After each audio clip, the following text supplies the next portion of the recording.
특강으로 유전을 딱 골라서 하기에는 내용만 정리하는 건 아무 의미는 없다고 생각을 하기 때문에 좀 바로 그냥 문제 푸는 방법까지 해서 쭉 정리를 하려고 하는데, 사실 내용 정리는 되게 간단해요, 유전은. 그래서 그냥 내용 정리 좀 빠르게 해봅시다. 일단 가장 기초가 되는 건 우리가 얘기할 게 유전이니까 유전자 얘기를 뭐 그래도 안 할 수는 없겠죠. 근데 너네 유전자를 최근에 시험을 보지 않았어요? DNA. 그렇죠. DNA 관련된 내용들을 최근에 시험을 봤을 테니까 그냥 빨리 훑으면서 가보면, 일단은 우리 유전자라고 하면 방금 얘기한 그 DNA가 맞고요. DNA 말고 또 뭐가 있고? RNA. RNA가 있고. DNA, RNA 같은 걸 우리는 묶어서 뭐라고 불러요? 안 쓰나? 네, 핵산이라고 부르죠. 왜 이름이 핵산입니까? 왜 이 명칭은 왜 핵산일까요? 아, 얘 아직도 안 돌아가는구나. 뉴클레오 에이시드. 그쵸? 그러니까 핵을 구성하는 맞고요. 산, 애시드 맞고요. 네. 그래서 DNA, RNA 자체가 디옥시리보스, 리보스가 들어있는, 그러니까 얘는 어차피 그냥 뭐가 들어있냐의 차이인 거고, 그리고 앞에 요 뒤에 있는 게 애시드, 산이기 때문에 그렇고요. 사실 DNA, RNA가 산성을 띈다라고 하는 거는 막 엄청 중요한 사실까지는 아니지만 그래도 기초 상식 정도로 당연히 알아둬야 되는 내용이 되겠고, 그리고 핵산은 뭘로 되어 있고? 예? 안 돼요. 네, 탄수화물이긴 해요. 뉴클레오. 그치? 뉴클레오타이드. 탄수화물 맞죠? 우리 핵산 구성 원소 뭡니까? C, H, O, N, P. 그쵸? 이렇게가 핵산의 구성 원소입니다. 여러분들이 핵산 구성 원소 하면 알아둬야 될 게 얘네들인데, 그래서 뉴클레오타이드라고 부르는 이 핵산의 기본 단위가 되는 건 또 뭘로 되어 있습니까? 인상당 염기. 그쵸? 인산당 염기. 좋아요.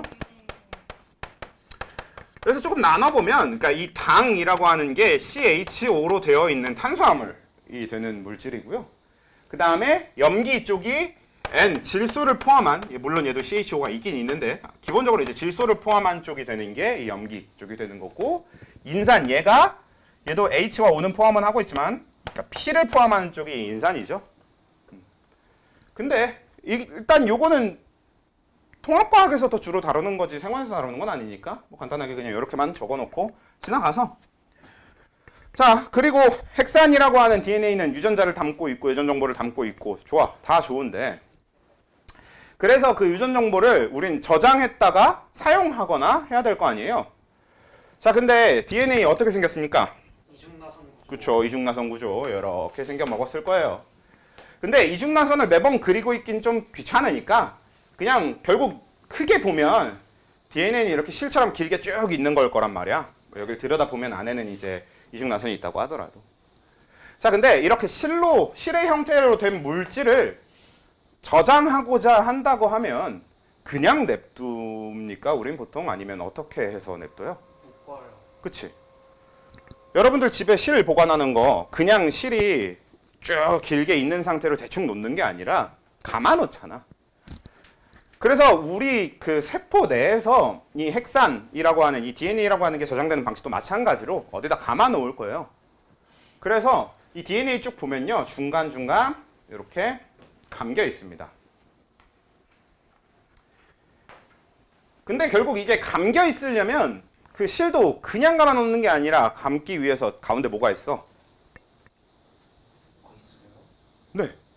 우리가 이 실을 감아두기 위해서 가운데 들어있는 그런 걸 보통 실타래라고 많이 얘기한단 말이야. 뭐 실로 접근하기 좀 그러면 우리 휴지 생각해 봅시다. 휴지도 감겨 있죠. 우리가 사용하기 위해서 그때그때 풀어 쓰려고. 그쵸? 그래서 휴지심이 들어있단 말이야, 가운데. 그 최근에 알았는데 너네 휴지심이 정식 명칭이 뭔지 알아? 휴지심이 아니에요? 네.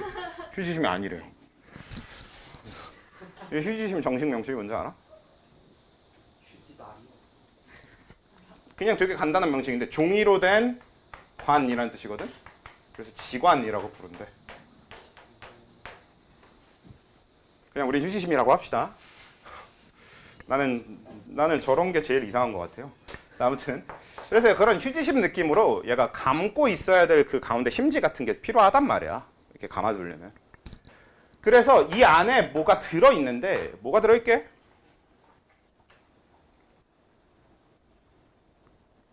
자, 여러분들이 앞으로 생명과학을 하시면서 갑자기 누가 여러분들한테 자, 생명과학에서 갑자기 튀어나온 물질인데 얘가 뭘로 되어 있을 것 같아? 라고 질문하면 뭐라고 대답하면 되게? 네, 단백질이라고 대답하시면 됩니다. 어차피 나오는 물질의 8, 90%는 다 단백질이에요. 그러니까 모르겠어? 단백질이에요, 그럼. 그래서 여기도 단백질이 들어있습니다. 어차피 체구성의 대부분이 단백질이기 때문에. 그래서 단백질로 되어 있는데 여기에 들어있는 이 단백질을 우리는 히스톤 단백질이라고 불러요. 그냥 히스톤 단백질이라는 이름이 있는 거지 뭐 별다른 따로 생각하실 필요는 없고요. 만약에 우리가 좀 더 깊게 하려고 하면 히스톤 단백질의 기능도 사실 되게 여러 가지가 있어. 근데 그렇게까지 깊게 생각하지 말고 간단하게 우리는 그냥 핵산 DNA를 감아두기 위해서 이런 심지가 있는 거구나 정도로 그냥 받아들여 주시면 충분합니다. 히스톤 단백질은. 그래서 이런 단백질이 있고요. 그럼 지금 이 핵산이 길게 늘어져 있는 형태는 이렇게 끊어보면 이게 계속 반복되는 느낌이 되는 거잖아요. 그래서 우리는 요 하나의 구조를 이라고 이름을 붙여놓고요. 그리고 이제 이 뉴클레오솜이 반복적으로 나타나는 길게 늘어진 실처럼 되어 있는 얘를 뭐라고 부르냐? 염색 4. 라고 부릅니다. 근데 여러분들이 좀 더 익숙한 쪽은 염색 4보다는 모임. 염색체. 그치. 염색체라고 하는 게 될 텐데 염색 4랑 염색체는 무슨 차이를 갖고 있냐면요. 자, 염색 4랑 염색체는 그냥 사실 안에 들어있는 내용이나 이런 건 전체적으로 똑같고요. 얘를 잘 뭉쳐서 만든 게 얘입니다. 우리가 정확하게 이걸 응축된다라고 표현을 하는데 염색사가 응축되어서 만들어진 게 염색체야. 근데 이 왜 염색체로 응축되는가? 이 응축의 목적은 어디에 있느냐는 세포 분열. 그치. 여러분들이 이미 중3 마지막 파트 쪽에서 정리하셨었을 세포 분열이라는 이유 때문에 그런 걸 거고요. 근데 뭐 세포 분열을 위해서 응축된다라는 얘기보다 일단 너네 염색사, 염색체의 이름이 왜 염색사하고 염색체인지 알아? 실사. 네, 얘는 실사. 그래요. 그러니까 실이야. 몸체. 얘는 체, 맞아요. 몸체, 맞아요. 그거까지는 좋아. 그러니까 얘는 실의 형태를 띠고 있고 얘는 이런 몸체의 형태를 띠고 있으니까 그래요. 그럼 그 앞에 있는 두 글자는? 색깔이 있나? 색깔이 있나? 우리가 색깔이 있어서 염색사, 염색체는 아니고 염색이 돼서. 염색이 가능해서요? 네. 눈에 볼 수 있다. 네. 아, 그냥 되게 간단한 이유야. 실제로 여러분들 세포 관찰이라는 걸 하면 우리 세포 관찰할 때 뭐 씁니까? 현미경, 현미경을 쓰지. 그치? 감사액, 감시액. 김사액 같은 경우도 많이 쓰긴 하는데 김사액은 우리 백혈구 관찰할 때 쓰는 거긴 한데요. 아무튼 저 순서 중학교 때 외웠었는데.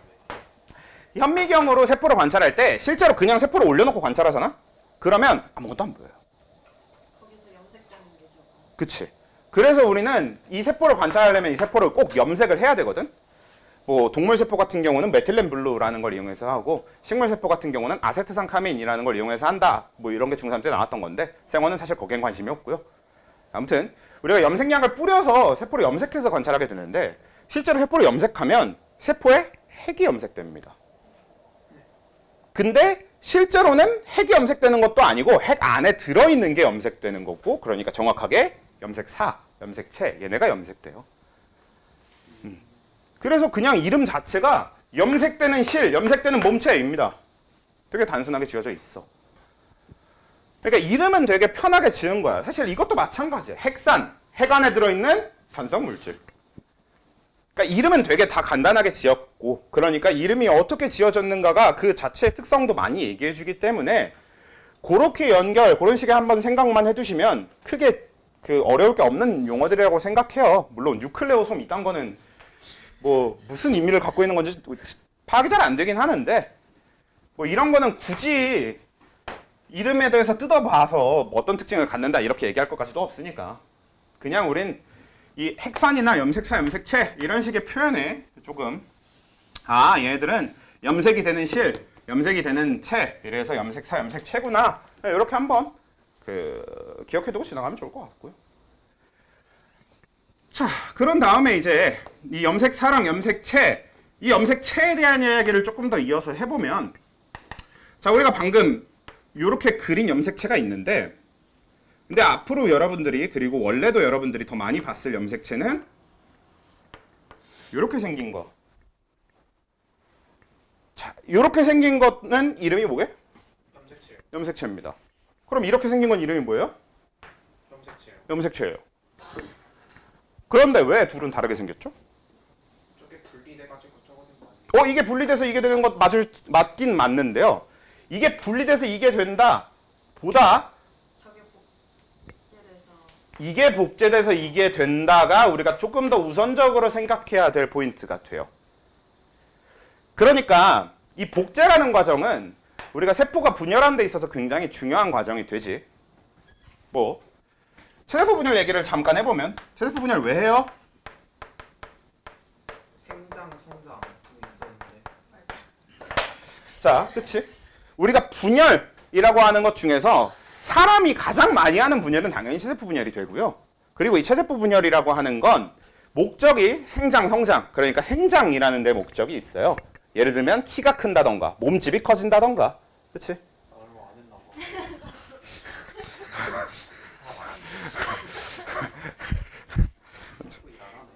당황스럽긴 하네요. 아니 뭐 근데 실제로 그런 것도 있어. 나중에 한 번에 더 클 수도 있는 거긴 하니까. 희망을 가져.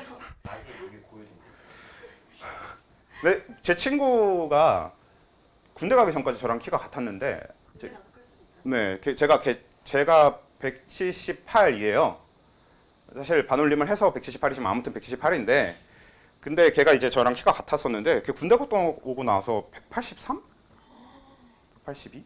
네. 많이 컸어. 근데 뼈가 사진 아니에요? 모르겠어. 아무튼 뭐 그렇기도 하니까. 뭐 아무튼 이제 그런 우리 성장, 생장을 목적을 가지고 체세포 분열, 그러니까 세포 수를 늘리는 게 체세포 분열이잖아요. 그치? 근데 이 세포 수를 늘린다라고 하는 이 체세포 분열의 측면에서 되게 중요한 게 자, 원래 원본 세포를 하나 세팅, 제 몸에 있는 세포라고 생각해 봅시다. 그러니까 이 세포 이름을 김쌤 세포라고 지어볼게요. 그래서 물론 이제 저는 나이가 이미 생장과는 거리가 먼 나이가 됐지만 아무튼 이제 제 몸에서 세포 분열이 체세포 분열이 일어나서 세포 수가 늘어난다라고 했을 때 결국은 이 생장이 될 때 김쌤 세포가 분열해서 만들어진 세포도 내 몸을 이루는 세포여야 되는 거잖아. 그러니까 김쌤 세포가 분열해서 만들어진 세포는 일단 두 개일 텐데 그 둘 다 무슨 세포여야 되는 거야? 그대로 김쌤 세포여야 되는 거죠. 네. 그러니까 체세포 분열에서 굉장히 중요한 포인트는 뭐가 되냐면 우리가 분열 전의 세포를 모세포라고 하고요. 딸세포. 네, 분열 결과 만들어지는 세포를 딸세포라고 하는데 체세포 분열의 가장 중요한 포인트는 딸세포와 모세포가 유전적으로 같아야 됩니다. 완전히 동일한 세포여야 되는 거지. 그리고 우리는 그 완전히 유전적으로 동일한 세포를 만들려고 복제라는 과정을 거치게 되는 거죠. 좀 더 정확하게 디테일하게 얘기하면 DNA 복제라는 과정을 거치는 거지. 그래야 DNA 유전자를 정확하게 2배로 만들어서 복제를 해놓고 그걸 반씩 나눠 집어넣는다. 이런 개념이 되는 거잖아요. 그래서 그 복제라는 과정은 세포 분열에 있어서 빠질 수가 없는 굉장히 중요한 과정인데 그 복제 과정을 거치기 전의 염색체와 거친 후의 염색체로 보시면 될 것 같아요. 사실 원래대로라면 이게 분열돼서 이게 된다가 원래 더 맞는 표현인데 말고 우리가 전체적으로 유전자를 다루는 이 유전자라는 개념을 다루는 데 있어서는 얘가 복제돼서 이렇게 됐다라고 기억을 해두고 있는 게 훨씬 사용하기 좋아요. 그래서 이렇게 기억을 해두시면 당연한 얘기로 그럼 얘가 이렇게 생겨 먹었으면 이쪽에 달린 날개가 이 왼쪽에 있는 날개들을 복제했다는 얘기가 되는 거잖아. 그래서 이 둘은 유전적으로 어떻게? 완전히 같아야 되겠지. 이게 중요해서 우리가 이 복제의 측면으로 접근하자는 거예요. 이 둘은 유전적으로 완벽하게 동일해야 돼. 자, 그리고 사람은 염색체 몇 개? 46개. 사람은 46개 염색체를 가지고 있어요. 근데 이 중에 모는 몇 개고 모는 몇 개야? 상염색 상염색체가 22쌍. 네, 44개, 22쌍. 그리고 성염색체가 2개, 그러니까 한 쌍. 자, 여기서 성염색체는 뭡니까? XXXY. 그치, XXXY. 그러니까 뭐랑 관련되어 있는 거? 성별과 관련되어 있는 거. 그치, 성별을 결정하기도 하고 성별과 관련되어 있는 거기도 하고. 그게 2개 있는 거고. 그럼 나머지 44개의 상염색체는 뭐다? 성별과 관련이 없다는 얘기겠지. 그래서 이렇게 성별과 관련 없는 44개의 염색체와 성별과 관련 있는 2개의 염색체가 있는데 얘는 방금 얘기한 대로 X, Y 이런 식으로 이름을 지을 거잖아. 그러면 상염색체는 이름을 어떻게 짓죠? 이름이 있어요. 네, 상염색체도 이름이 있어요. 상염색체는 배열이다. 네, 번호를 매겨서 이름을 짓죠. 그래서 상염색체는 번호를 매기는데 몇 번? 1번부터 몇 번까지 있게? 44개니까 44번. 네, 22번까지 있습니다. 자, 22번까지 있는데 왜 22번까지만 있겠어? 자, 우리 몸에 있는 염색체들은 항상 어떤 염색체가 있으면 우리 몸에는 그 염색체와 어떤 염색체가 하나씩 꼭 있습니까? 똑같이 생긴 염색체가 꼭 하나씩 존재하지. 그래요? 네. 그래서 만약에 이렇게 생긴 염색체가 있다고 치면요, 우리 몸에 있는 세포들은 이 염색체와 완벽하게 똑같이 생긴 염색체를 항상 가지고 있습니다. 아빠 하나, 엄마 하나 주는 거 아니었어요? 맞아요. 이게 하나는 아빠한테서 온 거고 하나는 엄마한테서 왔다는 뜻입니다. 그래서 똑같이 생긴 염색체를 이렇게 가지고 있어야 돼. 그래서 22쌍, 아까 말씀하신 이걸 22쌍이라고 얘기하는 이유가 같은 게 2개씩 들어있어서 그런 거고, 그러면 이렇게 같은 거 둘을 이름을 굳이 다르게 지어줄 필요는 없으니까, 그래서 우린 1번부터 22번까지의 번호만 이용하거든. 그리고 번호는 어떻게 매겨주냐? 그냥 큰 것부터 매겨주는 겁니다. 제일 큰 염색체가, 이 상염색체를 크기 순으로 나열했을 때 제일 큰 염색체가 1번, 제일 작은 염색체가 22번이 되는 거지. 실제로 X염색체, 성염색체의 크기는 중간 어디쯤에 들어가요. 그러니까 성염색체가 제일 작거나 제일 크거나 이런 건 아니고, 그래서 성염색체는 아예 논외로 크기 순으로 나열할 때 얘는 아예 빼놓고 상염색체만 크기 순으로 쭉 나열해놔서 1번부터 22번까지 번호를 매겨주고, 근데 항상 왜 22번까지만 있냐? 항상 똑같이 생긴 게 하나씩 있다. 한 쌍씩 이렇게 들어가는 거지, 각 번호마다.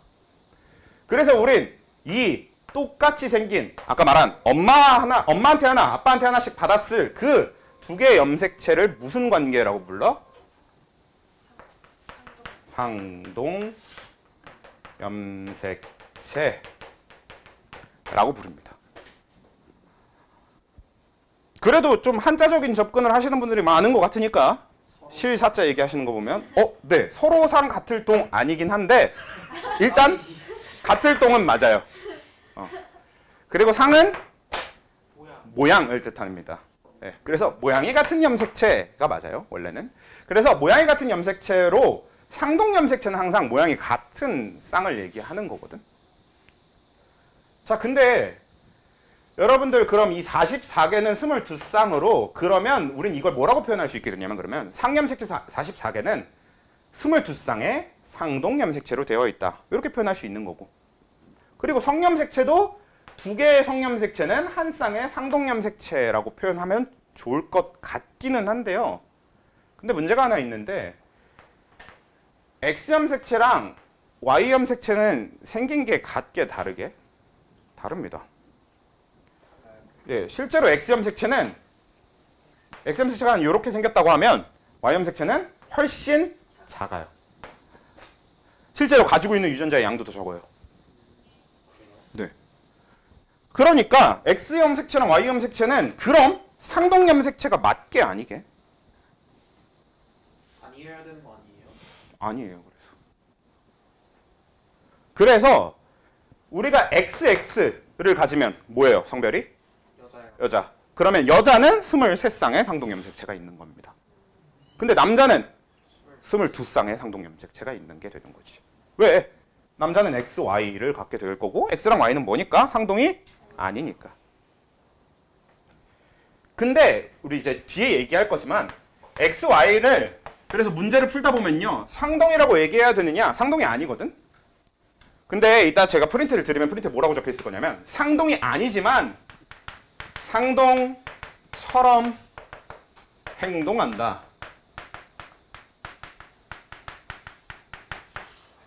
라고 부르거든? 그럼 이 상동처럼 행동한다의 의미는 무슨 의미냐? 는 지금 얘기하기 싫으니까 이따 얘기하고요. 딴 얘기부터 좀 하고 넘어갈 건데 일단 상동처럼 행동하지만 지금 당장은 상동은 아니라는 걸 좀 먼저 기억을 해주신 상태로 이 상동쌍이 왜 중요하냐? 우리가 상동쌍에 대해서 언급을 하고 이걸 강조하는 가장 우선되는 이유가 이제 이걸 유전자랑 엮어봤을 때 이 유전자의 개념 중에 대립 유전자라는 개념이 있습니다. 자, 여러분들이 지금 중3 때 배웠었던 그 유전이라고 하는 걸 어느 정도 다들 기억하는지 모르겠어. 사실 기억하는 정도가 다 다를 거라고 생각해요.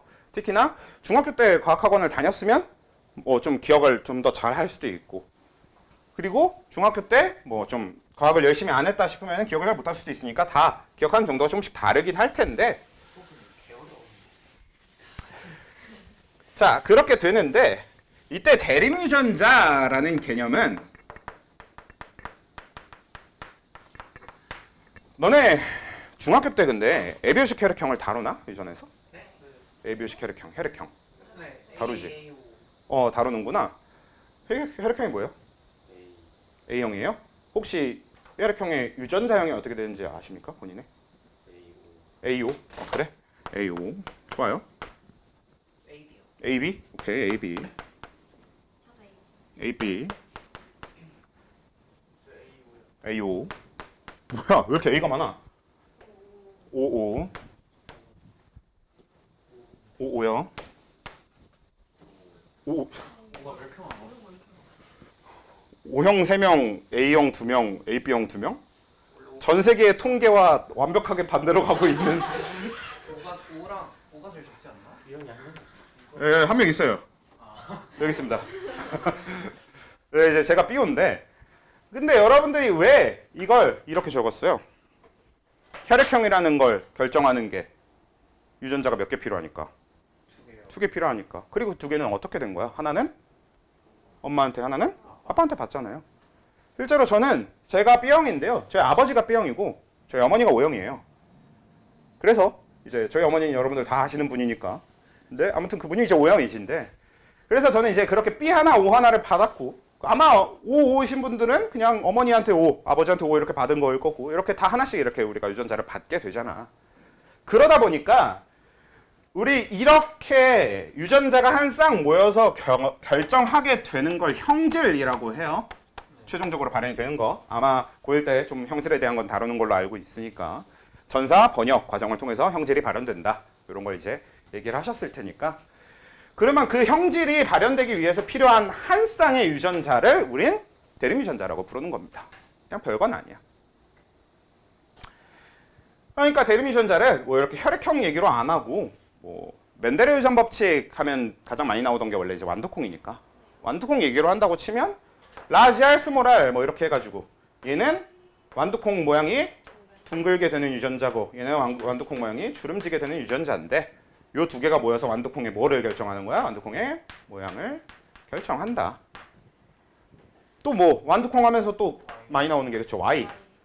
얘는 노란색 유전자고 얘는 녹색 유전자, 그쵸? 초록색 유전자인데 이 둘이 모여서 뭐를 결정하는 거야? 색깔. 그러니까 완두콩의 모양이라는 형질을 결정하는 한 쌍의 대립 유전자, 완두콩의 색이라고 하는 형질을 결정하는 한 쌍의 대립 유전자. 이게 일단 형질과 대립 유전자에 대한 개념들이 되는데 실제로 여러분들이 이 대립 유전자라는 용어는 굉장히 중요합니다. 우리는 이 뒤로 나오는 모든 내용을 다 이 대립 유전자를 기준으로 얘기하려고 하는 거니까. 근데 이 대립 유전자가 왜 상동염색체 얘기하다 말고 대립 유전자 얘기로 왔느냐? 얘랑 엮는 중간 포인트에 우리가 정말 잘 알아두고 꼭 기억해야 되는 포인트가 상동염색체 상에 같은 자리에 들어있다가 대립유전자의 개념입니다. 그러니까 대립유전자는 상동에 같은 자리에 있어. 예를 들면 저는 B5라고 했잖아요. 그럼 어떻게 되는 거냐면 여기에 이렇게 B형 유전자가 있으면 얘의 상동에 정확하게 같은 자리에 O가 들어있어야 되는 거지. 근데 둘이 이름은 똑같아요.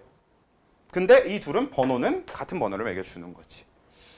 다만 그럼 상동끼리 유전자가 같다라는 말은 맞는 말이에요? 틀린 말이에요?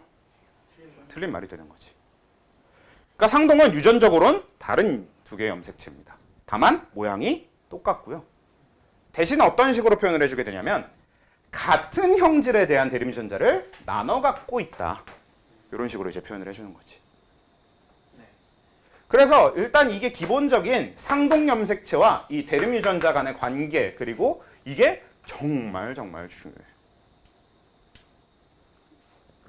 제가 거의 매년 받게 되는 질문 중에 저는 이제 고2 수업할 때도 이 부분을 이렇게 되게 강조하면서 수업을 하는 편인데 내가 매년 이렇게까지 강조를 해놓고 매번 수업을 하다 보면 한 번씩 오는 질문이 선생님 여기가 B면 여기 상동염색체 이 자리에도 당연히 B가 와야 되는 거 아닌가요? 라는 질문을 매년 받게 되거든. 진짜 제가 1년 내내 받는 질문 중에 제일 빡쳐요. 진짜로. 진짜 너무 화가 나. 근데 우리 여기에는 같은 유전자가 꼭 들어가야 되는 게 아니라는 사실. 그러니까 같은 형질에 대한 대립유전자가 나눠 들어간다는 사실. 그러니까 예를 들면 완두콩이었다면 여기 라지 R이 들어있으면 여기에 스몰 R이 들어갈 수 있다는 거. 지금 저기 적혀 있는 것처럼 A5라면 여기가 A면 여기가 O인 거고 여기가 O면 여기가 A인 거고 A, B라면 여기가 A면 여기가 B인 거고 여기가 B면 여기가 A인 거고. 그렇죠? 만약에 선생님 근데 O면은 그러면 여기가 O고 여기도 뭐예요? O겠죠? 그렇게 되는 거잖아. 그럼 이제 이때는 이 두 염색체는 유전적으로 어떤 거야? 저 부분만 같아요. 네, 저 부분만 같아요. 그래도 같다라고 표현해 주시면 안 됩니다. 그래서 자, 왜? 자, 사람은 23쌍, 일단 남녀 구분 없이 그냥 23쌍으로 할게요. 23쌍의 상동염색체 쌍을 가지고 있는데 사람이 가진 형질은 23가지를 한참 넘지. 그렇잖아. 우리가 23가지 요소로만 이루어져 있는 게 아니란 말이야. 그러니까 하나의 염색체가 갖고 있는 유전자는 하나의 형질이 아닙니다.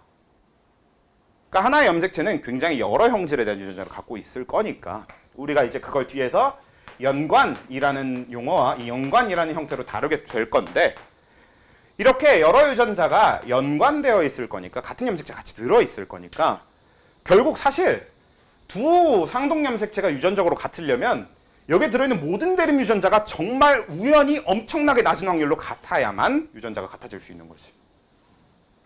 근데 그렇게 같아지면요. 그런 웬만하면 찾을 수도 없는 예외는 빼고 생각하자고. 그래서 근본적으로 여러분들은 아예 어떻게 접근하시는 게 좋냐면 상동끼리는 그냥 유전적으로 아예 다른 걸로 접근하시는 겁니다. 그래서 상동은 모양은 같아. 그리고 모양이 같아서 같은 형질에 대한 대립 유전자를 이렇게 나눠 갖도록 되어 있는 건데 근데 그렇다고 해서 유전적으로 같다라는 얘기는 절대 하면 안 된다고. 유전적으로는 다른 거예요. 자, 그러면서 이 대립 유전자에 대해서도 헷갈리면 안 되는 게 이게 이제 이 대립이라는 단어 자체가 서로 약간 이렇게 대립한다라는 게 서로 반대 의견일 때 주로 대립하는 거잖아요. 그러다 보니까 라지 R, 스몰 R 이렇게 얘가 가진 내용이 둥근 모양이고 얘가 가진 모양, 이 형질에 대한 내용이 주름진 내용이고 이렇게 서로 다른 내용일 때 대립 유전자, 그러니까 라지 R과 스몰 R이 대립 유전자라고 생각하게 되는 경향이 되게 강해. 그래서 간혹 가다가 스몰 R, 라지 R 이렇게 가지고 있을 때는 이 둘이 대립이 아니라고 착각하는 경우가 많은데 처음에 얘기했던 대로 대립 유전자는 형질을 결정하는 한 쌍의 유전자를 대립 유전자라고 부르는 거고요. 그러니까 그 둘이 같은 유전자인지 다른 유전자인지는 안 중요해요. 그러니까 그냥 O형이면 O형 대립 유전자를 두 개를 가지고 있는 겁니다. 그냥 두 대립 유전자의 종류가 같은 거예요. 근데 아무리 그래도 이 둘은 대립하고 있는 대립 유전자인 거고. 그치? 그럼 대신에 이렇게 서로 다른 내용을 갖고 있다라는 걸 표현할 때 쓰는 용어는 뭐냐면 대립 형질입니다. 그러니까 유전자, 대립 유전자는 내용까지는 관심이 없고 그냥 형질을 결정하는 한 쌍을 자체를, 그 유전자 자체를 얘기하는 거고, 이 둘이 내용이 다르다라는 얘기를 할 때는 대립 형질이라는 표현을 써서 서로 다른 대립 형질에 대한 유전자에 있다. 이런 식의 표현을 쓰는 거지. 둥근 유전자와 주름진 유전자, 이걸 구분할 땐 대립 형질이라는 용어를 쓴다. 그래서 이런 식의 용어 정리를 조금 해둔 상태로 이제 세포 분열 얘기를 시작을 하기 전에 좀 더 해야 되는 얘기들이 있네요. 배고파.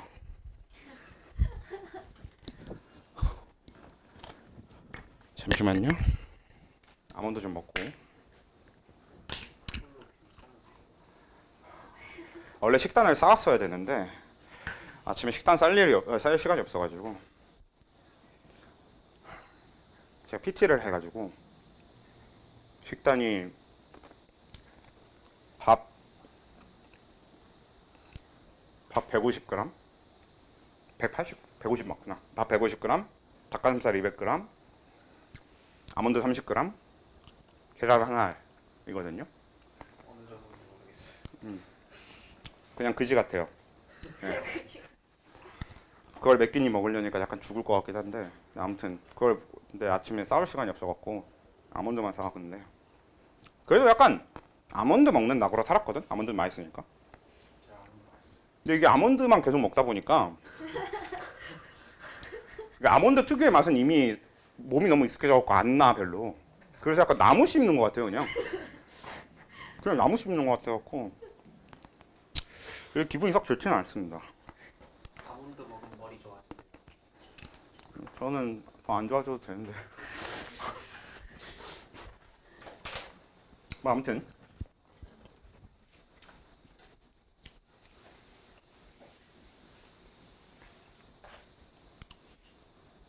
그래서 대립 유전자하고 상동에 대한 개념 잡았는데 마지막으로 좀 세포 분열 들어가기 전에 정리해야 될 게 뭐가 있냐면 그럼 요 상동에서 요 상동 염색체 쌍에서 그러니까 얘는 이 상동 염색체를 복제해 왔다라고 했을 때 그리고 이거를 제혈액형 유전자로 가지고 해볼게요. B5라고 하면 요 자리에 B가 들어가 있으면 요게 뭐 넣고 여긴 뭐가 들어가야 돼요? B가 들어가야 되는 거고 여긴 뭐가 들어가고 뭐가 들어가야 되고 여긴 뭐가 들어가고 그쵸? 왜? 이 둘은 복제했으니까 유전적으로 같은 거고 그래서 이 둘도 유전적으로 같아야 되는데 이 둘은 대립 유전자를 나눠 가지면 되는 거고 자 그래서 이렇게 상동 관계에서 이렇게 접근하는 게 되게 중요한 포인트가 될 거고요. 그리고 대신에 이렇게 생긴 염색체랑 이렇게 생긴 염색체를 구분할 때 요놈에서 얘랑 얘가 서로 유전적으로 같은 그러니까 복제된 관계라고 했는데 이 각각을 뭐라고 불러요? 염색체요. 염색 분체라고 부릅니다. 날개가 염색 분체 아니에요? 네, 날개 요 하나. 요 위에 한 장만 가지고 얘기하지 않고요. 요 두 개 다 해서 염색 분체입니다. 그러니까 우리는 일반적으로 이렇게 생긴 염색체를 보면 얘는 염색 분체 두 개로 이루어진 하나의 염색체가 되는 거고요. 이름이 왜 염색 분체냐면 이 자체가 염색체 하나거든. 근데 그 염색체를 나눠서 얘기하고 싶으니까 염색 분체가 되는 겁니다. 이름이. 그치? 그래서 이 염색 분체라는 용어까지 해서 뭐 사실 용어를 쭉 정리해 놓은 모양새가 됐는데 뭐 용어 정리는 이젠 진짜 다 한 것 같으니까 아이씨 아직 남았네. 요거까지는 하고 좀 쉽시다. 하고 쉬고 나서 또 그 뒤에 이어가 보자.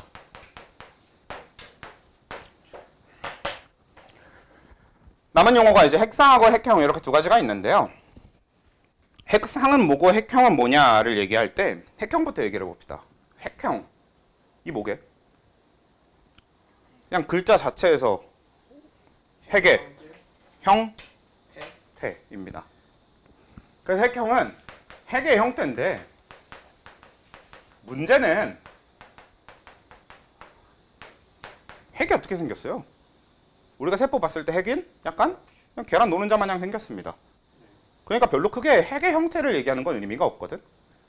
그래서 핵형은 핵의 형태긴 한데 실제로 얘기하고 싶은 건 핵이 아니라 염색체입니다. 그래서 염색체의 모양, 크기, 심지어 개수까지 포함한 그냥 염색체 자체의 전체적인 형태를 핵형이라고 불러. 그래서 우리가 하는 것 중에 핵형 분석이라고 하는 게 있는데 핵형 분석이라는 건 어떻게 하는 거냐면 세포 분열 중인 세포를 가져와 그리고 걔를 염색을 해요. 그리고 현미경으로 보면서 진짜 그 세포가 가진 염색체를 옆에다 다 따라 그립니다. 아, 보고 그려요? 네, 그게 핵형 분석이에요.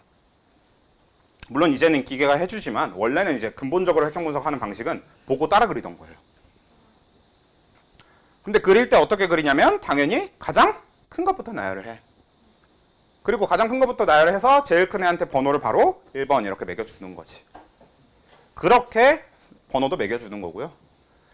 그리고 1번 염색체에는 그러니까 몇 개의 염색체가 그려져 있어야 되는 거야? 2개씩 그려지겠지. 그래서 1번에 2개, 2번에 2개, 3번에 2개 이렇게 해서 22번까지 2개씩 쭉 다 그리고 마지막에 성염색체를 XX 혹은 XY 형태로 따로 그려주는 걸 핵형 분석이라고 하고 그러니까 핵형이라고 하는 것 자체가 그 염색체의 모양, 개수, 크기 같은 걸 얘기하는 거거든. 근데 이 핵형은 사실 유전적인 그 값어치가 그렇게 큰 내용은 아니에요. 다만 우리가 딱 한 가지 핵형에 대해서 유전적인 값어치를 갖는 이야기가 뭐가 있냐면 핵형이 언제 같냐면 종이 같은 생물끼리는 핵형이 무조건 같습니다. 지금 무슨 얘기냐? 지금 여기 앉아 계신 여러분들에서 저까지 우리 모두가 핵형 분석을 해놓고 염색체의 모양을 보면 진짜 다 똑같이 생겼어요. 종이 같으면 핵형이 같아야 됩니다. 개수 크기 모양이 다 같아요. 네. 단 뭐만 빼고? 성형색. 성염색체만 빼고. 성염색체는 성별에 따라 차이가 있으니까 성염색체를 제외한 적어도 상염색체 쪽은 그리고 성염색체도 사실 X염색체의 모양은 또 같아야 되는 거지. 그래서 핵형이 같으면 종이 같다. 이게 우리가 종의 분류법이 되게 여러 가지가 있는데요. 유전학에서의 종의 분류법은 핵형이 같은 걸 얘기합니다. 그래서 핵형이 같으면 같은 종으로 분류를 해요.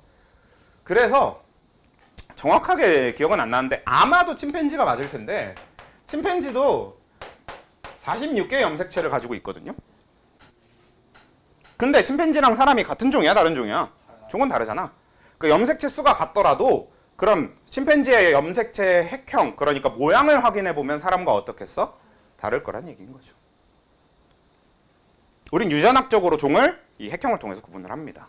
그냥 딱 그런 의미를 가져요, 핵형은.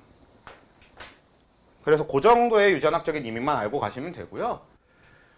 더 중요한 건 이제 이 핵상 쪽인데 얘가 이제 겁나 중요한데 자, 핵상은 핵의 뭐게? 상태? 괜찮은 표현이긴 해요. 핵의 상태 정도가 제일 좋아. 상이면 모양 아니에요? 근데 얘는 상태가 좀 더 가깝고요. 사실 근데 저는 그렇게 표현하는 것보다 우리가 사용하려면 핵의 상대적인 개수 정도로 표현하는 게 가장 좋다고 생각합니다. 근데 핵의 상태도 충분히 좋은 얘기. 원래는 핵의 상태가 맞을 거예요. 근데 얘가 핵의 상대적인 개수, 그러니까 염색체의 상대적인 개수라고 저는 표현하길 좋아하고 그렇게 했을 때 우리가 제일 사용하기가 좋아지는데 핵상은 딱 두 가지가 있습니다. EN, N. 우린 핵상은 딱 이렇게 두 가지가 있거든. 그리고 우리 EN이라고 하는 핵상은 일반적인 우리의 세포들, 체세포의 핵상이라고 보시면 돼요. 그래서 EN은 어떤 상태를 얘기하느냐? 그냥 이 둘은 딱 이겁니다. 상동이 있을 때와 상동이 없을 때. 그러니까 우리가 세포 하나를 관찰했을 때 그 안에서 상동쌍이 다 관찰이 될 때와 세포를 관찰했는데 그 안에 상동쌍이 없어. 이 상태를 EN과 N 이렇게 구분해 주는 거야. 세포랑 감소 분열. 그렇지. 체세포랑 생식세포가 되는 거죠. 정확하게.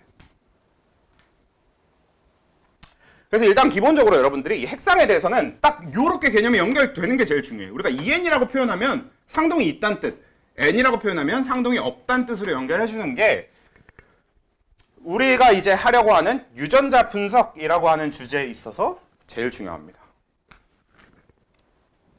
그리고 자, X랑 Y가 아까 얘기했던 대로 상동이라고? 상동이 아니라고?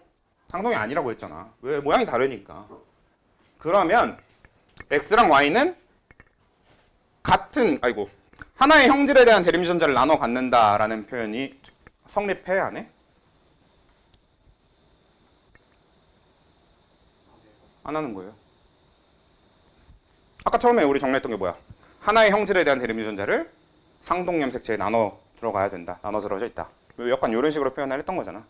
나눠 갖는다. 이게 상동염색체 표현이었던 건데. 근데 이들은 상동이 아니야. 그러니까 하나의 형질에 대한 유전자를 나눠 갖지 않아. 무슨 얘기냐면 X에 들어있는 형질과 Y에 들어있는 형질은 아예 서로 아무런 관계가 없습니다. 그냥 X 염색체와 Y 염색체는 아예 서로 아무런 관계가 없는 완전히 다른 염색체 두 개예요. 뭐 대표적으로 Y 염색체만 있는 정보 뭐가 있어? 많이 나오는 게 대머리. 유전적인 대머리는 Y 염색체상의 유전이라서 남자한테밖에 안 나타나요. 왜? 보통 여성의 탈모는 후천적인 요인이 많습니다. 물론 그 탈모에 영향을 줄 만한 유전적인 요인들은 있긴 있는데, 근데 기본적으로 그냥 대머리라고 하는 형질을 바로 결정해버린 유전자는 Y에만 있어요. 태어날 때부터 대머리 결정돼 있는 거예요. 그런 느낌인 거지.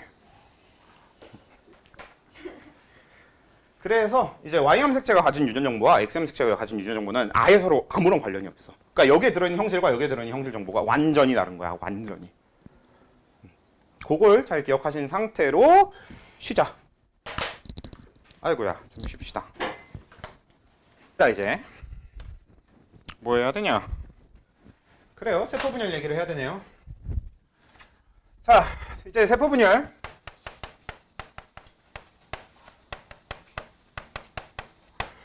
세포 분열 뭐와 뭐가 있어요? 세포 분열 감소. 네, 체세포 분열과 감수 분열.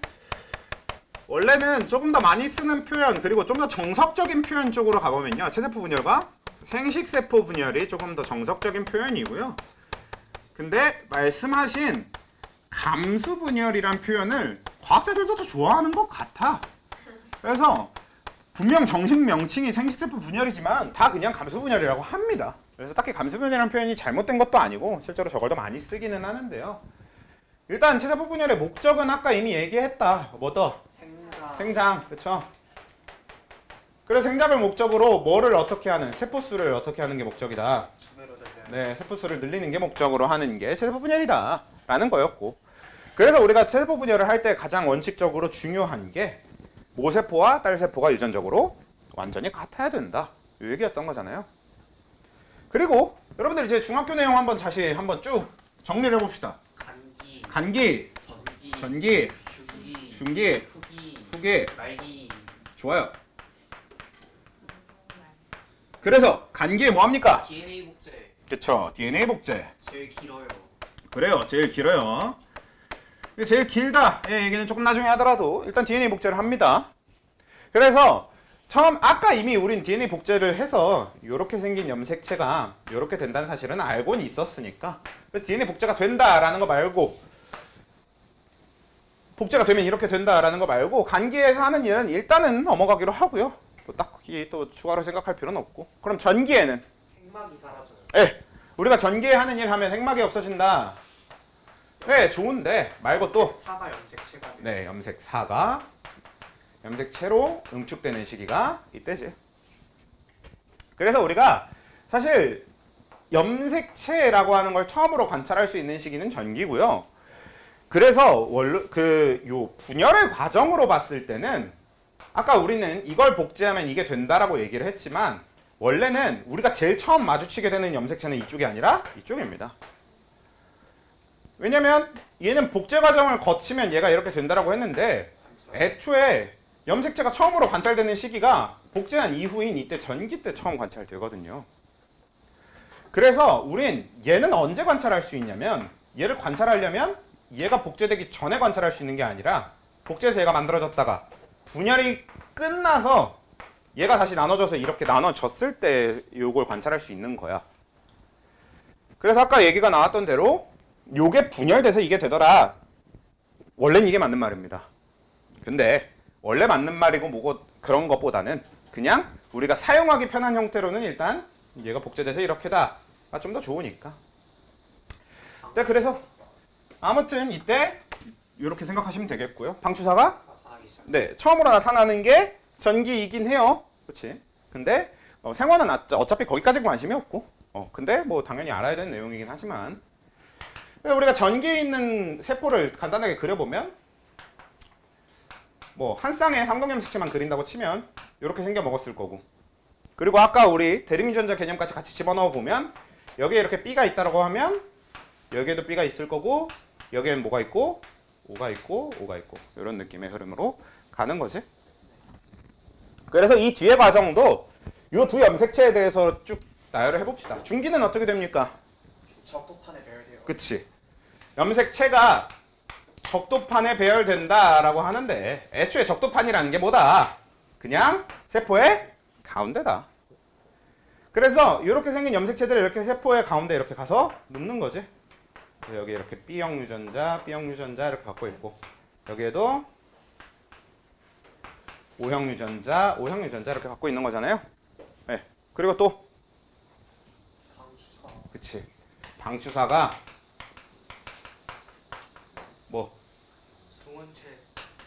동원체 신성 과학일 자, 여기서 이 방추사라고 하는 거는 말 그대로 이제 실인데요. 이 방추사는 양쪽 끝으로부터 나옵니다.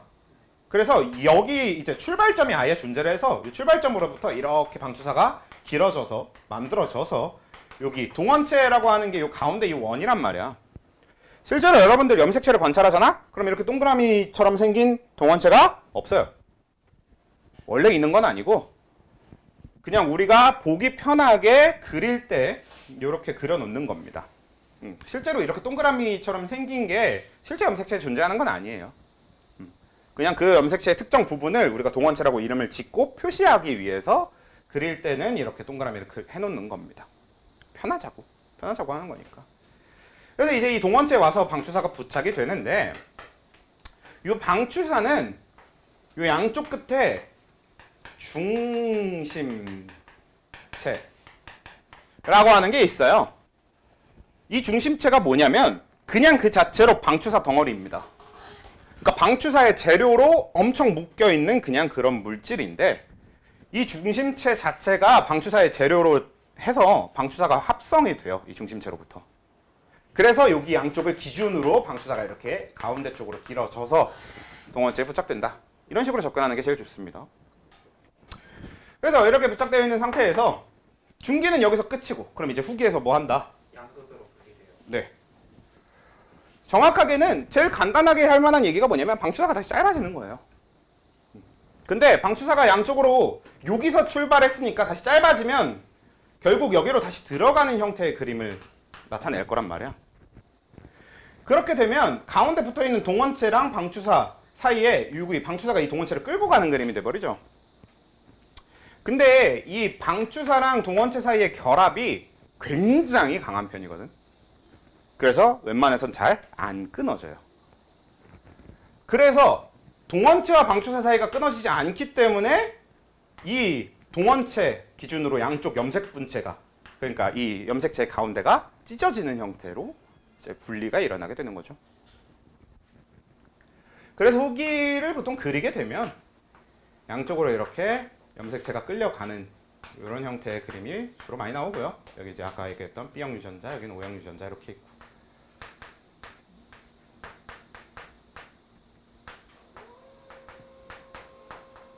그치? 그래서 이걸 아까 표현했던 양극으로 이동한다 라고 표현을 하게 되는 거죠. 염색체가 양극으로 이동한다가 되겠고, 그러면 정확하게 사람을 기준으로 우리 적도판에 배열된 염색체는 쭉 몇 개가 일렬로 쭉 배열되는 거야. 사람을 기준으로.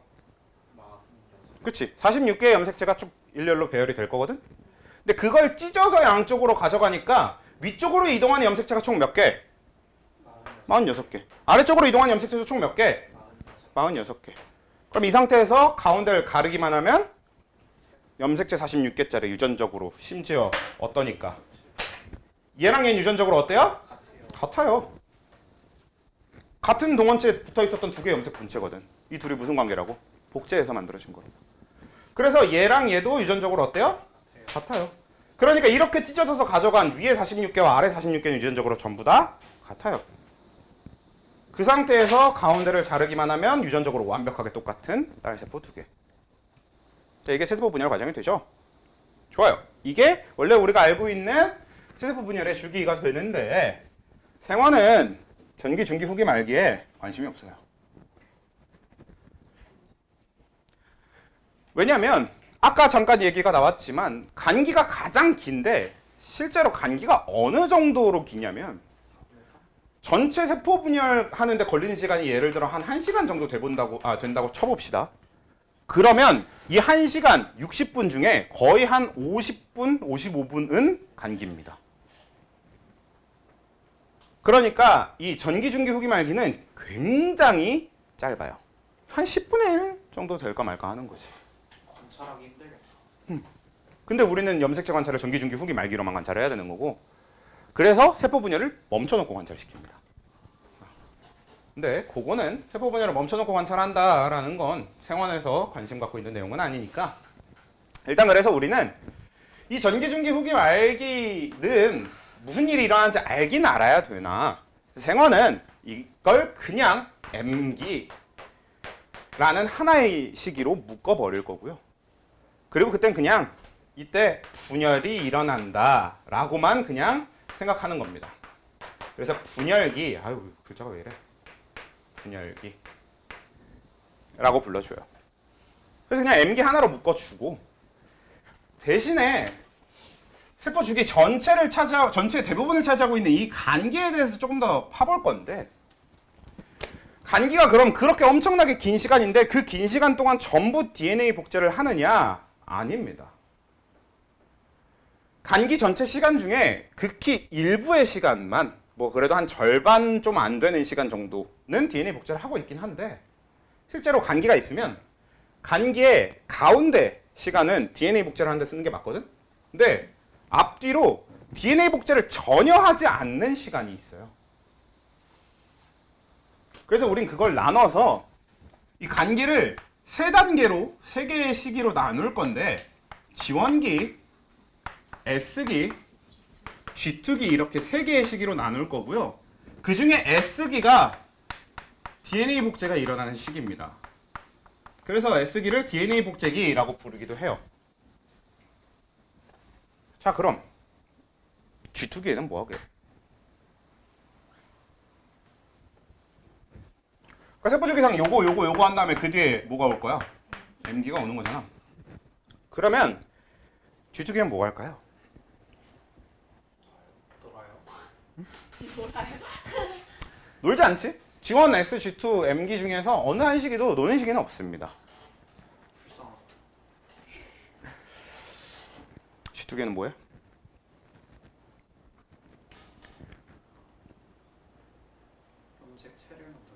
염색체를 만드나는 M기 들어가서 만들기 때문에 네. 사실 G2기에 하는 일이 뭐가 있냐라는 걸 일일이 정리하기에는 되게 많은 일을 하는데요. 그래서 그걸 일일이 정리할 건 아니지만 그냥 대충 전체적으로 뭐라고 판단하시면 뭐라고 생각하는 게 제일 좋냐면 분열을 하기 직전이잖아. 그러니까 분열을 준비하는 시기가 됩니다. 그래서 G2기에는 실제로 분열 준비가 일어나는 분열 준비기가 되는데 분열 준비기에 하는 일 중에서 우리가 딱 알아둘 만한 가장 대표적인 일이 뭐가 있냐면 자, 모세포 원래 세포가 이렇게 있었는데 얘가 미토콘드리아를 하나를 갖고 있어요. 자, 미토콘드리아는 뭐 하는 애입니까? 호흡. 세포 호흡이라는 걸 하는 세포 안에 있는 기관이 미토콘드리아예요. 그러니까 미토콘드리아가 있어야 세포가 세포호흡을 할 수 있어요. 사람 세포는 미토콘드리아가 있어야만 세포호흡을 할 수 있는데. 자, 그럼 얘는 이렇게 미토콘드리아가 갖고 있는 세포였는데 얘가 이렇게 하나의 미토콘드리아를 갖고 있었는데 얘가 체세포 분열을 했어. 자, 그러면 두 개의 세포가 됐어요. 네. 근데 얘는 원래 미토콘드리아가 하나밖에 없었잖아. 네. 그러면 이 두 개의 세포 중에 하나의 미토콘드리아가 들어가고 나머지 하나는 어떻게 해야 돼? 없겠지. 네. 그럼 저 어떻게 살아요? 그래요. 그럼 죽겠지. 그럼 세포 분열이 의미가 있어 없어? 아무 의미가 없는 게 되죠. 우리가 세포수를 늘리려고 했는데 하나한테 미토콘드리아가 안 들어간 거야. 그럼 어떻게 돼? 죽어. 할 필요가 없는 거죠. 그러니까 처음부터 어떻게 해야 돼?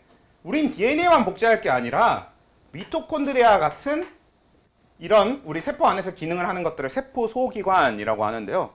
이런 세포 소기관들도 공평하게 나눠져 들어갈 수 있게 복제가 일어나야 됩니다. 그래서 G2기 분열 준비기에 일어나는 것 중에 가장 대표적인 일이 세포 소기관 복제입니다. 미토콘드리아 복제 정도로만 생각해서 기억해도 크게 문제는 없는 것이. 그러면 G2기는 그래요. 그럼 지원기는 뭘까요? DNA 복제 준비. DNA 복제 준비. 뭐 좋은데 DNA 복제는 준비가 필요가 없더라고. 신기하게. 그렇죠? 자, 우리가 한번 생각해 볼게. 자, 체세포 분열의 목적은 세포수를 늘려서 생장하는 거에 있어요. 자, 근데 여러분 잘 생각해 봐. 자, 세포가 이렇게 하나 있어요. 네. 자, 근데 이게 세포 분열이 돼서 반으로 갈라지면 이런 세포 하나랑 이런 세포 하나 이렇게 두 개가 되죠. 제 그림 실력 이슈 때문에 좀 커진 것 같아 보이긴 하는데 기본적으로 그냥 세포 하나가 나눠져서 세포 두 개가 된다고 전체적인 몸집이 커져? 안 커지지 않아?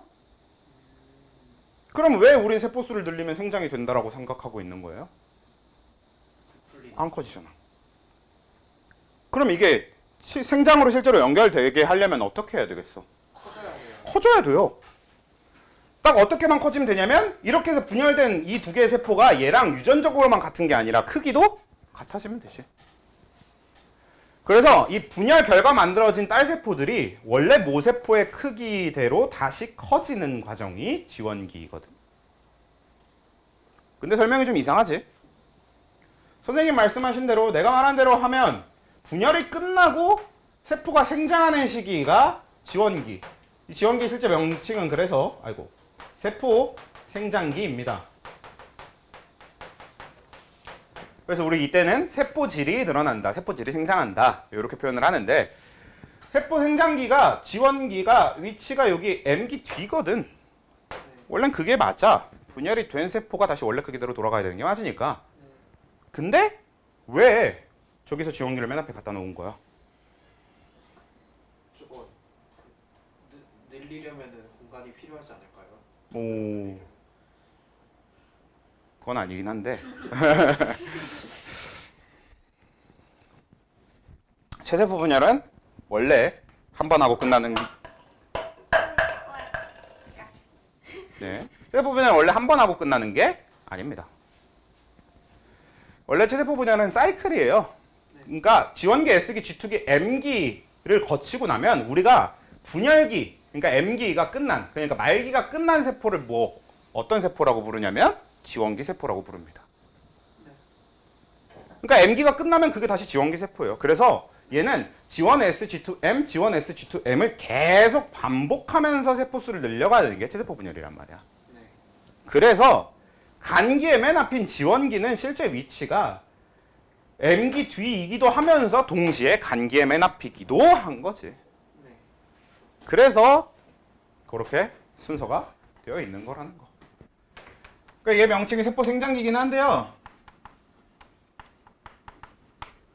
세포 생장을 해놓고 이거 하는 게 아니라 원래는 복제하고 분열 준비한 다음에 분열을 하면 그게 원래 크기대로 돌아오는 데까지 걸리는 시간이 지원기다.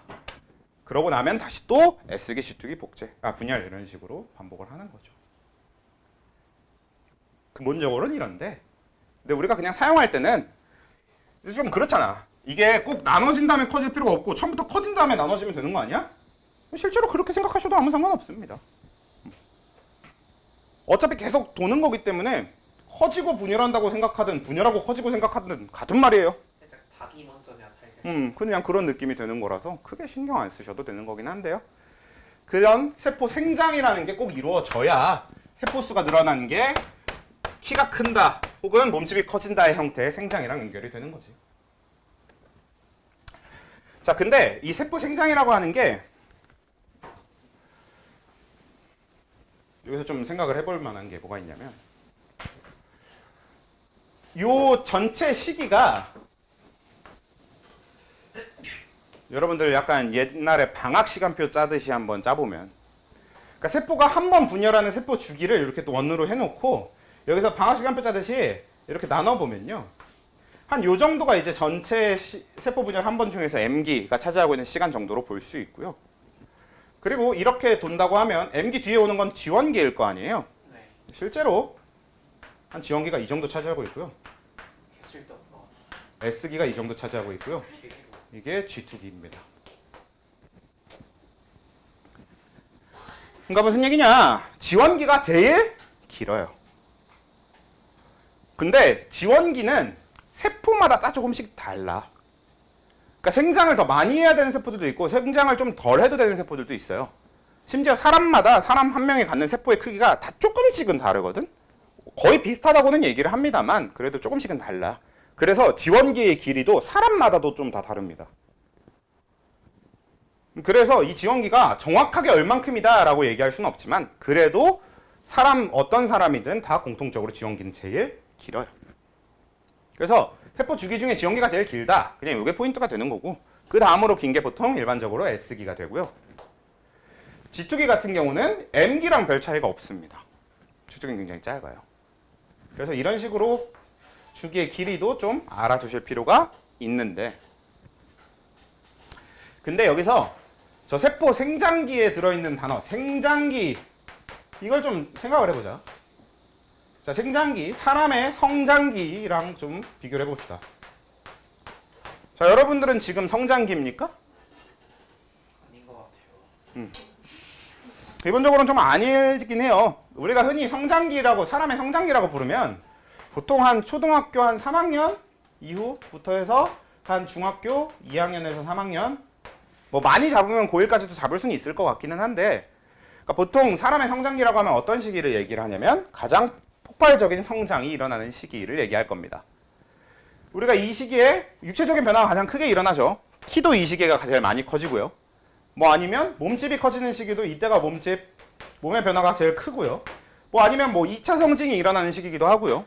그러니까 여러 가지로 신체적인 변화가 가장 크게 일어나는 시기가 요 시기고 이때를 우리가 성장기라고 부르는 건 맞는데 근데 아까 얘기했던 것처럼 제 친구는 군대 갔다 와서도 키가 컸거든요. 그럼 걔가 군대 갔다 온 게 24살이니까 24살인데 성장기인 겁니까? 그건 아니잖아? 그러니까 실제로 사람들은 우리 요때까지가 성장기라고 해도 이 이후로 키 커 안 커? 네? 커요. 안 크던데요? 커요. 크긴 큰단 말이야. 그러니까 꼭 키가 커지는 게 아니더라도 육체적인 성장은 일어난단 말이지. 갑자기 이 얘기를 왜 했냐면 실제로 우리가 성장기라고 부르는 그러니까 성장이 가장 폭발적으로 일어나는 시기가 따로 있고 근데 이 성장기가 끝난다고 하더라도 그 뒤로 성장이 아예 안 일어나는 건 아닌 것처럼 이 세포 생장기도 마찬가지로 세포 생장기에 가장 이 세포질 생장이 크게 일어나는 건 맞는데요. 그렇다고 해서 G1기가 끝나면 세포 생장이 끝나는 건 아닙니다. 그래서 세포질 생장, 세포 생장이 이때 제일 크게 일어나고요. 이때도 하긴 한다. 조금씩 한다. 오케이? M기에는 안 해요? M기에는 좀 애매해. 사실 M기에 세포 생장을 하느냐 아니냐는 한다고 볼 수는 있는데 약간 뭐라고 해야 되냐. 이게 하는 건가 아닌 건가 긴가민가 싶지. 워낙에 짧으니까. 그래서 굳이 물어보지 않고 굳이 생각하지 않습니다.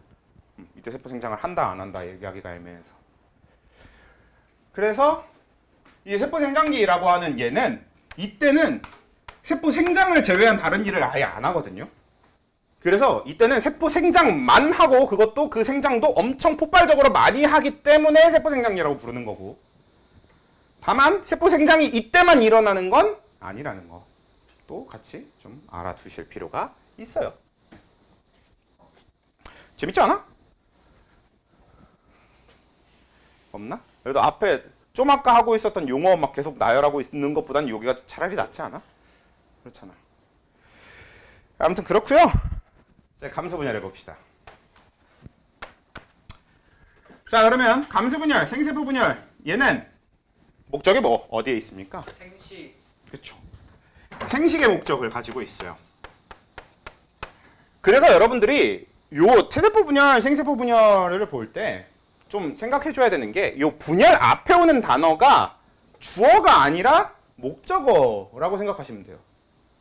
그러니까 체세포 분열이라는 게 체세포가 하는 분열이 체세포 분열이 아니라 분열해서 우리가 만들려고 하는 게 체세포라서 체세포 분열입니다. 그러니까 생식세포 분열도 생식세포가 하는 분열이 생식세포 분열이 아니고요. 생식세포를 만들려고 하는 분열이 생식세포 분열이거든. 왜 이렇게 생각하는 게 중요하냐면 이 생식세포 분열, 감수 분열이라고 하는 건 시작할 때 얘는 초반에 어떻게 되냐면 G1기, S기, G2기가 똑같이 와요. 그리고 이때 일어나는 일은 여기 이 체세포 분열의 G1기, S기, G2기랑 완전히 다 똑같은 일이 일어나거든. 실제로 그래서 이 두 세포, 그러니까 생식세포 분열을 하려고 G1, S, G2를 하고 있는 세포와 체세포 분열을 하려고 G1, S, G2기를 거치고 있는 세포는 구분이 불가능합니다. 그냥 똑같은 체세포예요. 그래서 우린 분열 전의 세포는 무조건 체세포입니다. 그러니까 체세포 분열도 체세포가 하는 분열인데 생식세포 분열도 체세포가 하는 분열이에요. 그래서 체세포가 분열해서 생식세포가 만들어지면 그걸 우리가 생식세포 분열이라고 하는 거고 체세포가 분열해서 체세포가 만들어지면 그걸 체세포 분열이라고 하는 거예요. 분열 전의 세포는 다 체세포입니다. 요걸 꼭 원칙적으로 기억하고 있어야 돼. 그래서 생식세포 분열의 이 G1S, G2 이건 그냥 체세포야. 체세포랑 다를 게 아무것도 없어. 근데 이 감수 분열, 생식세포 분열은 이 뒤에 다른 점이 뭐가 있어요? 분열을 일단 감수 분열 두 번 해요. 그렇죠? 그래서 우리가 그런 걸 뭐라고 표현했었냐면 주로 감수 1분열, 감수 2분열 이렇게 표현을 했었는데 그걸 이제는 M1기, M2기 이런 식으로 이제 표현을 해줍니다. 그냥 기존에 쓰던 감수 1분열, 감수 2분열을 M1, M2 이런 식으로 이제 표현만 조금 더 편하게 짧게 바꾼 거고요. 그리고 M1기 중간에 일어나는 일은 이거랑 똑같아요. M2기 중간에 일어나는 일도 이거랑 다 똑같습니다. 그러니까 뭘 하는지가 바뀌진 않아. 하는 짓거리는 다 똑같은데 다만 뭐 M1기 처음에는 뭐가 등장해요? 그치. 하는 짓은 다 똑같지만 처음에 나타나는 게 우리가 흔히 상동염색체가 발음을 조심하셔야 되는데 접합된다 라고 하거든요. 그래서 상동염색체 접합이 일어나게 되면 이걸 이가 염색체라고 부르는데 이가 염색체가 등장한다가 딱 M1기와 M기가 그러니까 체세포 분열과 감수 1분열이 다른 유일한 한 가지 포인트가 돼. 그래서 이게 어떻게 되는 거였어? 이가 염색체가 이렇게 상동염색끼리 접합, 요 동원체가 이렇게 붙어버리는 거란 말이야. 아까 표시했던 유전자까지 표시해보면 여기 B, B, O, O 이렇게 붙어있는 상태로 이렇게 하나로 붙어서 하나로 행동을 한단 말이지. 그러면 사람의 세포는 몇 개의 이가염색체가 나타납니까? 23개요. 그렇죠. 23개의 이가염색체가 나타난단 말이지. 그러면 그 23개의 이가염색체가 이제 이걸 하나로 같이 행동을 하기 때문에 적도판에 누울 때도 얘네 둘이 붙었다가 갑자기 다시 떨어져서 붙는 게 아니라 붙은 상태로 같이 눕는단 말이야. 네. 그러면 같이 누운 상태로 아까 체세포 분열하는 것처럼 진행하면 결국 어떻게 돼요? 방추사 와서 붙으면 이렇게 붙을 거 아니야. 네. 그리고 양쪽으로 당겨서 가져가면 여기가 끊어지겠죠? 요 동원체하고 동원체가 붙어 있는 여기 가운데 여기가 끊어질 거 아니야. 그렇게 되면서 그럼 우리는 M1기가 진행되면서 어떻게 될 거냐면 요 접합되어 있던 상동염색체를 나눠서 양쪽으로 가져가게 될 거고 네. 그러니까 M1기의 딸세포는 23개의 염색체씩만 가져가게 되겠죠. 그것도 상동염색체를 나눠서 가져가는 형태가 되겠죠. 그러니까 EN에서 N의 핵상 변화가 만들어지게 됩니다. 무슨 얘기냐? 감수 1분열을 진행할 때까지만 해도 우린 세포 안에서 상동염색체를 찾을 수 있겠지만 감수 1분열이 끝나고 나면 이제 더 이상 그 세포 안엔 상동쌍이 없어요. 왜? 상동끼리 나눠져서 서로 다른 세포에 들어갔으니까. 그래서 우린 이 감수 1분열 요 핵상이 EN에서 N으로 변하게 되는 요 M1에 대한 다른 식의 표현이 뭐가 있냐면 이때 상동염색체의 분리가 일어난다 라고 표현을 합니다. 뭐 이가염색체 분리라고 표현하기도 하는데 뭐 사실 문제를 출제하는 사람들 쪽에서는 그 표현은 별로 좋아하지 않아요. 이가염색체 분리는 애들이 틀리질 않으니까. 이기에는 염색 분체 두 개가 그치. 그래서 방금 말씀하신 대로 그럼 이제 이 M2기 감수 2분열 때는 무슨 일이 일어나게 되느냐? 그냥 이거는 이 M2기야말로 생식세포 분열 아니죠. 죄송합니다. 체세포 분열과 다른 게 진짜 하나도 없어. 다만 시작할 때 염색체 몇 개 들고 시작해? 그쵸. 23개. 그러니까 핵상이 N인 상태로 시작한다는 것뿐이고 그러니까 얘는 몇 개로 들고 시작했었을 거야? 46개. 그쵸? 그래서 얘는 46개 들고 시작해서 46개짜리 세포가 2개 만들어지는 거였다면 얘는 똑같은 과정을 그대로 하면 되긴 하는데 심지어 얘는 이가염색체 이런 것도 없어. 그냥 완벽히 과정 자체가 다 똑같아. 근데 시작할 때 들고 시작한 게 몇 개니까? 얘는 M2기 시작할 때 염색체가 23개니까 딱 처음 시작할 때 갖고 있던 염색체 개수만 다른 겁니다. 그러니까 그냥 결과가 조금 다른 거지. 그래서 우린 이 감수 2분열의 핵상 변화는 어떻게 정리하면 되겠고 N에서 N 이렇게 정리하게 되겠고요. 이런 형태의 분리는 염색 분체 분리라고 불러요. 왜? 감수 2분열 어떻게 되는 거니까 이렇게 생긴 염색체에 방수사가 양쪽으로 와서 이 염색 분체를 나눠서 양쪽으로 데려가는 형태의 분리니까 염색 분체 분리라는 명칭으로 부르고 염색 분체 분리가 일어나면 핵상 변화는 없어. 그냥 시작부터 N이었을 뿐인 거야. 시작부터 23개로 시작했으니까 23개짜리 세포가 2개 만들어지는 거야. 근데 상동염체 분리 같은 경우는 46개로 시작했지만 그걸 23개씩 반반 나누는 과정이 되죠. 그러면 체세포 분열은 핵상 변화가 어떻게 되는 겁니까? 그치, N, 2N에서 2N이 되지. 왜? 46개의 염색체를 들고 시작할 거고 분열 결과도 46개를 가진 세포 2개가 만들어지는 거니까. 세포수는 왜 다 2배 되는 거예요? 그렇죠. 세포수는 얘는 끝나면 2개고 그러니까 분열할 때마다 세포수는 2배로 늘어나지. 분열이라는 것 자체가. 그래서 체세포 분열은 다른 이름으로 뭐라고 부르면 되게? 그러니까 감수 1분열은 상동염체 분리라고 부를 수 있고 감수 2분열은 염색 분체 분리라고 부를 수 있잖아. 그럼 체세포 분열은?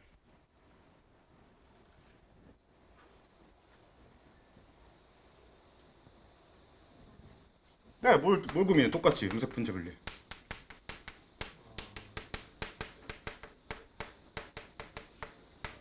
실제로 감수 1분열, 감수 2분열하고 체세포 분열은 똑같아요.